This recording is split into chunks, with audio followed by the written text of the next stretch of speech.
Hey,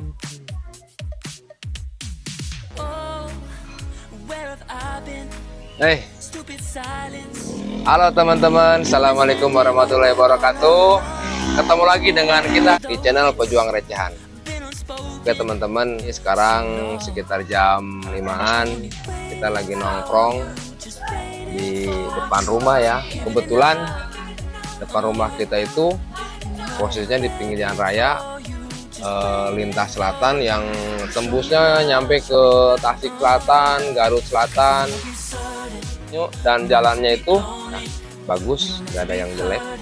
Cuman kalau belok-belok ya seperti itulah jalan. Belokannya ada dua, kiri dan kanan. Ya teman-teman, saya mau nunjukin sesuatu yang memang dikatakan orang Sunda itu makan kalau hidup di hutan itu cocok karena identik dengan lalaban. Saya mau tunjukin sesuatu nih.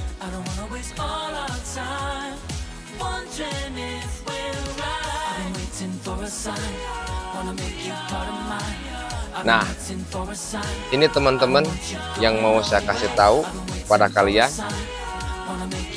Kalau misalkan kalian tahu komen, kalau enggak ya, kalau yang nggak tahu kalian komen juga, tanyain. Ini kalau di kampung saya ini namanya daun lampeni. Dan ini buahnya pun juga enak dimakan. Ini cocok buat lalaban. Kalau yang suka sambal terasi, pakai sambal terasi. Yang lebih enak lagi, ini tuh pakai sambal udang. Kalau orang Sunda bilang itu cobek ya, cobek udang. Nah kayak seperti ini nih. Ini buahnya nih matang nih, udah agak ke hitam-hitaman. Coba saya rasain ya. Manis ke setan ya, setan ya, setan ya. Cepet, bukan keset, cepet. Manis tapi cepet. Nah, yang diambil buat lalapnya, contoh seperti ini nih. Daun yang muda, pucuknya, daun pucuknya sama kayak iklan teh pucuk ya. Pucuknya tuh memang lebih enak. Seperti kayak gini nih. Saya pernah ajak teman saya dari Depok ke sini dan kita kasih tahu dan dia nyobain rasanya. Memang daun ini tuh enak katanya, agak rada asam-asam dikit. Kita cobain ya. Saya kata kalau kata ayam itu krenyes rasanya, krenyes banget. Itulah ciri khasnya orang Sunda hidup di hutan dengan penuh lalaban. Oke, nih bunganya juga cantik. Ini sengaja ditanam sama orang tua. Jadi kalau misalkan lagi mau makan sama lalaban tinggal petik doang depan rumah. Oke teman-teman, ada lagi yang mau saya tunjukin. Yuk. Ayo naon sih? Oh, nih teman-teman nih, saya mau nunjukin kalau orang tua itu apa aja di depan rumah tuh ditanemin. Ini katanya pohon buah naga. Gak tahu naga apa ya. Pokoknya pohon buah naga. Dia memang di setiap ruasnya ini memang penuh dengan duri ya. Tapi ini karena dengan kondisi tanamannya kayak gini, kalau saya rasa ini jauh kalau untuk berbuah ya. Jauh sekali. Ada jeruk, katanya juga ini jeruk. Nggak tahu jeruk apa, jenis jeruk apa ya. Kebetulan lagi berbuah nih. Terus ada lagi nih. Ini kayak ini dibikin sengaja, dibikin pagar. Dipagarin ya, kayak sejenis pagarin. Ini katanya bisa dilalap. Hah? Kirain bisa dilalap. Apa aja bisa dilalap. Orang Sunda kirain ini pagar ini bisa dilalap. Ini nggak bisa dilalap guys. Sorry. Kirain bisa dilalap.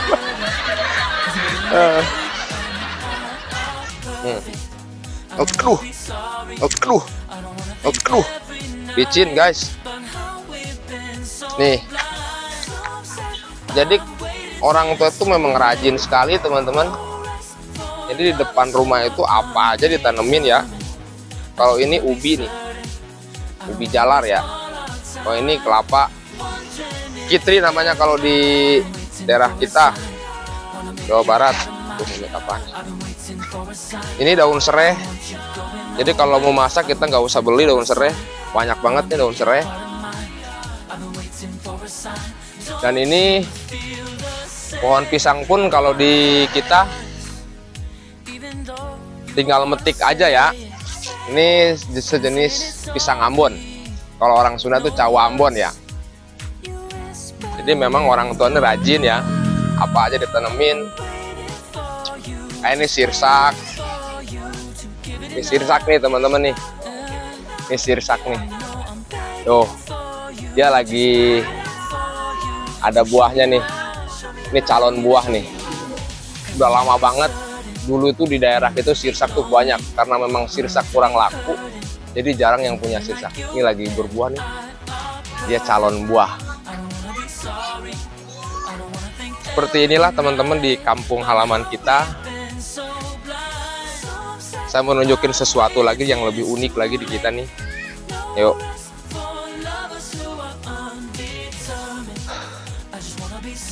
Kalian bisa lihat.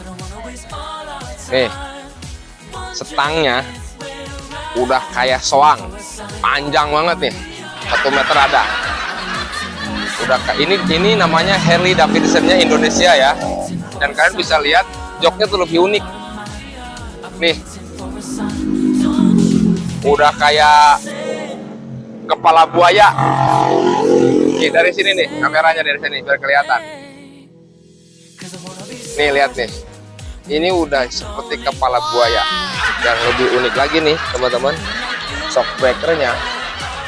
Biasanya kan umumnya motor tuh kiri 1, kanan 1. Kalau ini 2 ya. Kiri 2, kanan 2. Itu yang lebih unik. Dan persnelengnya, tempat pengoperan gigi, ini ditambahin pakai kayu. Ini lebih unik lagi. Mantap ya, ini profesor Jepang bisa menangis guys.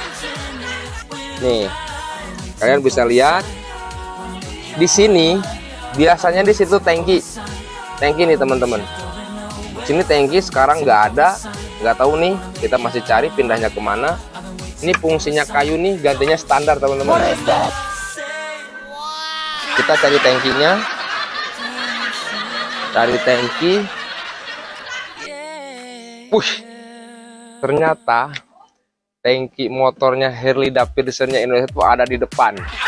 Ini biasanya lampu di sini nih. Ini biasanya lampu buat penerangan jalan. Sekarang diganti sama tangki terbuat dari jerigen. Mantap pokoknya. Dan ini kebetulan yang punya motor, mungkin dia seling wiridan kali ya. Ibadah, mantap banget pokoknya.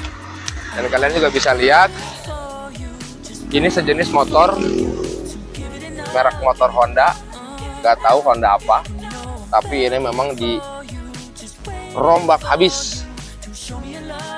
Ini biasanya di sini, karena di sini banyak petani gula, jadi ini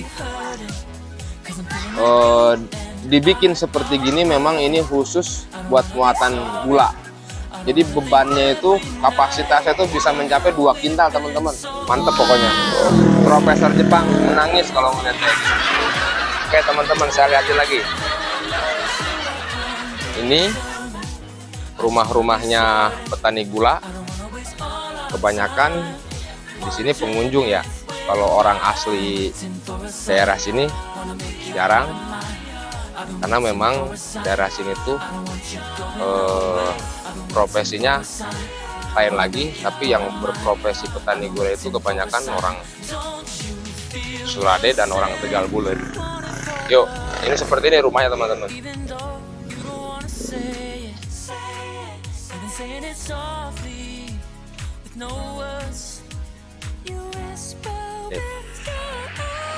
Oke teman-teman, saya lihatin sama kalian tempat produksi gula.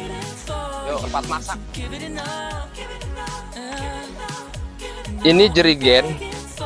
Ini jerigen fungsinya dia sudah dipotong nih, dilobangin sampai gede kayak gini. Ini fungsinya buat tempat air nira, nantinya digantungin di pohon kelapa. Ini tempatnya air nira. Dan di sini tempat masaknya teman-teman. Nah, seperti ini ruangan dapurnya, memang sengaja ya biar nggak terlalu pengap dan tidak permanen seperti biasanya. Ini wajannya besar sekali, besar banget. Orang aja masuk satu nih. Ini ada lagi, ini nggak tahu saya ini namanya apa. Ini fungsinya bila mana dia lagi memasak air nira, mau proses menjadi gula merah kelapa. Jadi ini fungsinya biar ketika dia panas meluap, pakai ini tuh aman. Jadi luapannya itu nggak bakal meluap ke atas, dan air niranya itu bakal gula merahnya itu, gula merah kelapa itu dia nggak tumpah. Dan ini sodet raksasa ya, buat ngocek-ngocek, sejenis sodet raksasa teman-teman. Dan ada lagi, kalau namanya apa ya, kalau di Sunda itu hau, tungku lah ya, tungku. Dan ini memang di sekarang ini memang masih dalam keadaan libur, belum produksi, masih lebaran. Ini kedalamannya ini tungku buat memasaknya, buat kayu bakar, ini sekitar 1 meter kedalamannya itu. Seperti kayak bikin sumur air lah, sumur air, seperti bikin sumur air. Jadi caranya itu, jadi kayu bakar tuh posisinya seperti kayak gini teman-teman. Jadi naruhnya seperti kayak gini. Di sini wajan besar, dari naruh kayu bakarnya seperti ini nih. Contohnya seperti ini. Dan kayu bakarnya itu apa aja, yang penting nyala, dan dia punya menghasilkan api yang bagus buat pembakaran. Oke teman-teman, mungkin kalian ada yang pernah lihat ataupun yang belum pernah lihat, dan sekarang mungkin kalian bisa lihat tempat produksi gula di wilayah Cianjur Selatan.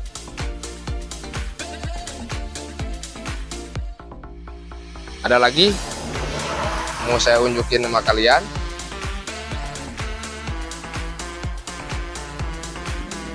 Seperti inilah kayu bakar yang memang buat pembakaran produksi gula kelapa. Di situ musola yang memang bapak saya yang bikin. Dan di sini jadi kelapa itu teman-teman nggak ada yang namanya terbuang, dari mulai batang pohon terus dahannya sampai daunnya pun nggak terbuang, semuanya manfaat. Kulit kelapa pun juga manfaat ya teman-teman. Ini sama juga fungsinya buat pembakaran, dan efektif banget buat ngirit semacam kayu bakar. Karena kayu bakar ini istilahnya para petani gula ini tetap dia beli ya, tetap dia beli. Jadi nggak semena-mena di kampung banyak hutannya, tentang masalah kayu bakar tetap mereka beli. Dan satu mobil pick up itu berkisar sekitar 400 ribuan, kurang lebih segitu. Itu yang saya tahu. Oke teman-teman, mau saya kasih tahu juga sama kalian. Jadi di kampung kita ini cara manjatnya itu bukan pakai bambu ya, pakai bambu, tangga bambu bukan, ataupun pakai tali seperti kayak pemanjat gunung, safety gitu kan. Di situ tuh semua pemanjat gula kelapa itu semuanya berani dengan ketinggian, dan memang ahli dalam masalah memanjat. Seperti ini. Ini sudah dibikin seperti ini, dibikin tangga ini memang fungsinya dia buat memanjat. Dan mereka jarang sekali pakai sepatu. Dalam keadaan nyeker ya. Dalam keadaan nyeker ya. Jadi bertahun-tahun dia dalam keadaan nggak pakai sepatu, kulit bersentuhan dengan batang pohon kelapa. Kita nggak bisa ngebayangin seperti apa itu kulit kakinya. Ya seperti itulah untuk menghidupi keluarga. Jadi penuh dengan perjuangan yang memang cukup luar biasa. Saya mau coba naik teman-teman. Selama saya tinggal di perantauan, saya belum pernah naik sama sekali. Kalau dulu waktu kecil saya memang bisa naik, kalau sekarang nggak tahu deh. Kita coba dulu naik ya. Bismillahirrahmanirrahim.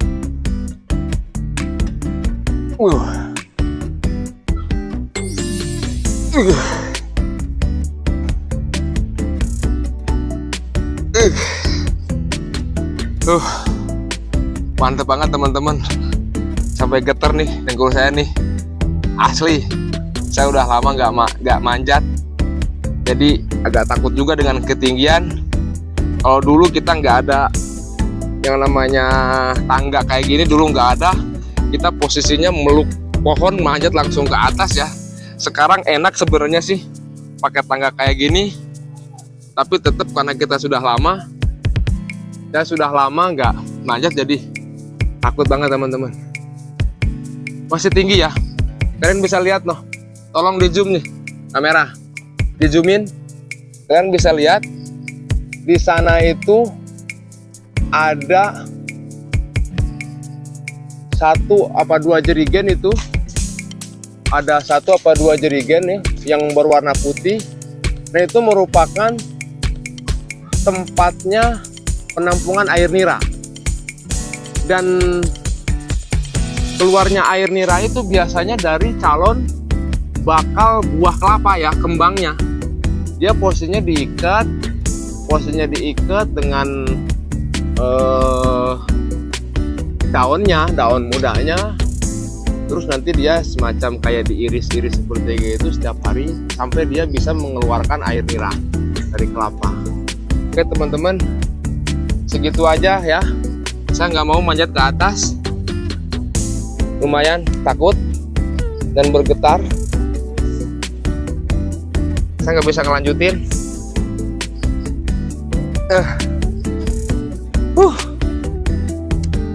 Perjuangan untuk menghidupi keluarga memang butuh kerja keras ya, seperti mereka petani gula.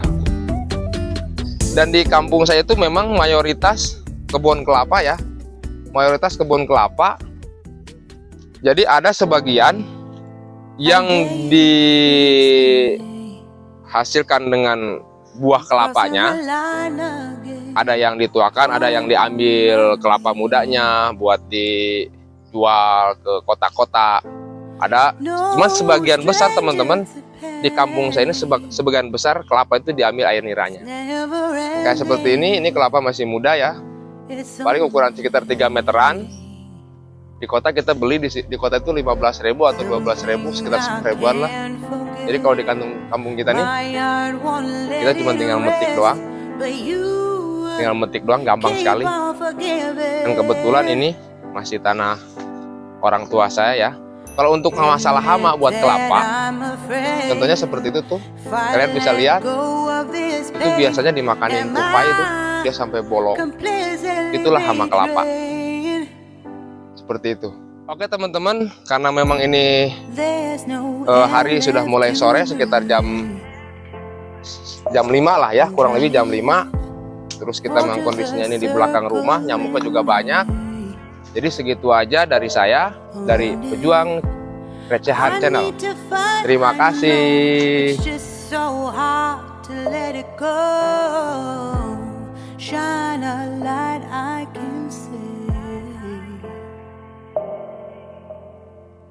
Something I can't forget. My heart won't let it rest, but you keep on forgiving.